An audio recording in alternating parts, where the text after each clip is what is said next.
this edition of CEO Angles, an update on the openIDL regulatory blockchain, a look at the homeowners and auto markets, and a message about collaboration and participation.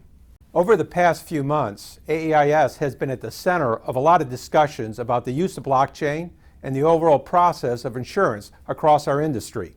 We've analyzed blockchain technology and concluded that it holds the key to streamlining regulatory reporting.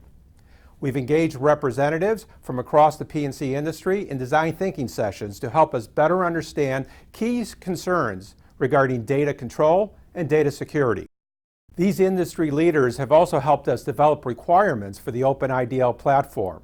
Their input has influenced the way openIDL addresses data, enabling the sharing of insights without sacrificing the proprietary nature of carrier data. In short, openIDL allows our members to control their data behind their own firewall in a harmonized data store using agreed-upon data standard. We must be on to something. IBM has complemented our unique approach to data architecture, which they believe can be used for other blockchain applications, not only in insurance, but in other industries. In interviews with our own Truman Esmond and Robin Westcott, they discuss outcomes from recent design thinking sessions with carriers, regulators, and other industry contributors, including State Farm, Travelers, and the Hartford. Here are some of the highlights. The whole point of blockchain is establishing a trusted system for stakeholders that don't trust each other in order to do business. Without that empathy of the other stakeholder in the process, you can't get to a point of agreement. Design thinking facilitates exactly that, getting different stakeholders into a room so they understand where each other's coming from to come to a point of mutual agreement. Even though we know we have different objectives, we agree to trust each other this far in order to affect business. Design thinking is a place that you can bring ideas, you can start to organize those into importance. And you can start to share in a much different way than what we traditionally do when we're starting to look at development of new programs or new services, and in this situation of the blockchain technology. For design thinking at AAIS and openIDL, we've had a broad constituency of people playing in our design thinking events. Initially, for the first mostly year, was AAIS along with carriers and regulators and technology partners like IBM, as well as educators and other data partners. The regulatory environment is extremely accepting of this kind of technology. They are excited about it. They understand that it will allow them to have a great deal more transparency around the data that we use to shape our products and services. And I think for them, they also have a great concern around protecting data. There are a lot of those that will evangelize that blockchain really is a decentralization of data instead of a decentralization of the ledger or the record of the data. So I think that's very important that people start to understand perhaps things that were true in the beginning of blockchain. Blockchain has evolved and has addressed some of these basic issues around ownership. And it really creates an environment where the owners of the data have a great deal more security and control around the data. I think that's really unique to openIDL because we were able to take some of these concerns into the development of openIDL. We were able to solve those problems with new iterations of the blockchain.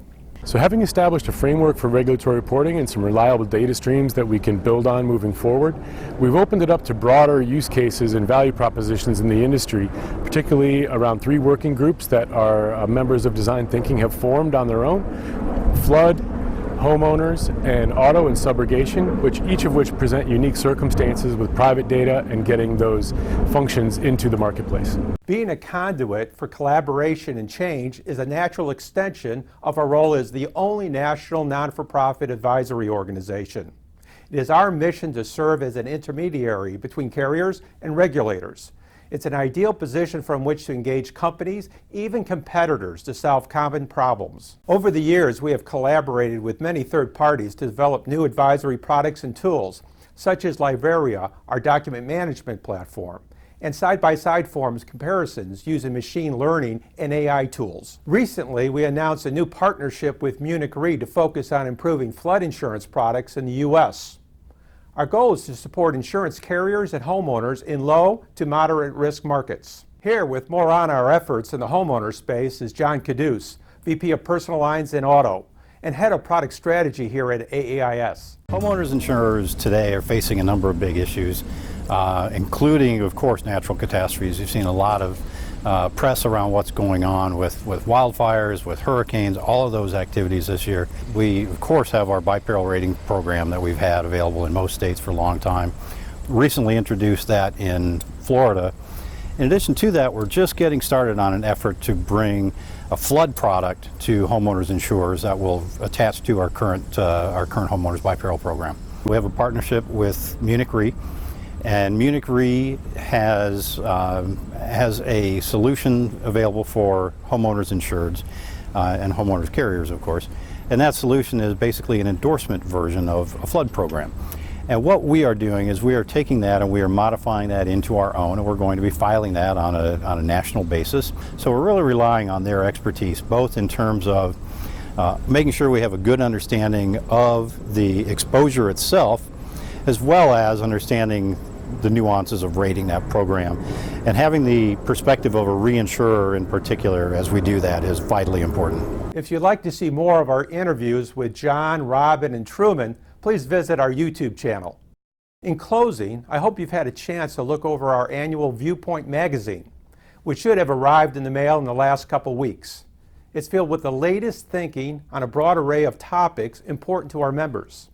And please mark your calendar for the 2020 AAIS Main Event, coming April 19th to the 21st at the Omni on Amelia Island. Last year was a record setter for attendance, and the agenda for this year's event is shaping up to be the best yet. Details of the 2020 main event are on their way. I hope to see you there. Until next time, this is Ed Kelly with CEO Angles.